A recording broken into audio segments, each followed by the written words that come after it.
Mardi 11 septembre 2001 au matin, 19 hommes embarquent à bord de 4 vols domestiques à Boston, Washington et Newark. Leur projet, détourner ces avions pour les transformer en projectiles géants. Le premier appareil, un Boeing 767 d'American Airlines avec 92 personnes à bord dont 5 pirates de l'air, s'écrase à 8h46 sur la tour nord du World Trade Center, ouvrant une gigantesque brèche dans les étages supérieurs. À 9h03, un deuxième Boeing 767 de United Airlines avec 65 personnes à bord, dont 5 kamikazes, s'encastre dans la seconde tour jumelle du World Trade Center, événement suivi en direct par les télévisions du monde entier. À 9h43, un Boeing 757 d'American Airlines avec 64 personnes à bord, dont 5 terroristes, s'écrase à Washington sur le Pentagone. À une vitesse de 850 km/h, il ouvre un trou béant dans la façade ouest du ministère de la Défense.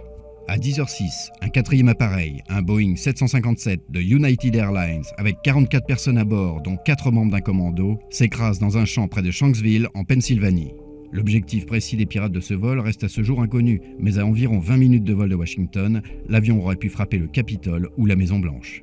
On sait toutefois que certains passagers informés par téléphone portable du drame de New York se sont battus avec les terroristes. Les 2 tours du World Trade Center se sont effondrées dans un déluge de gravats et de poussière.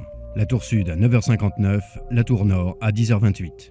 Des centaines de personnes qui n'ont pu être évacuées et de sauveteurs qui tentent l'impossible sont alors ensevelis. Manhattan est recouvert par un immense nuage de fumée noire et de poussière. Ces attentats, revendiqués par Al-Qaïda, un groupe jusqu'alors peu connu, ont fait au total 2979 morts, dont 2750 à New York.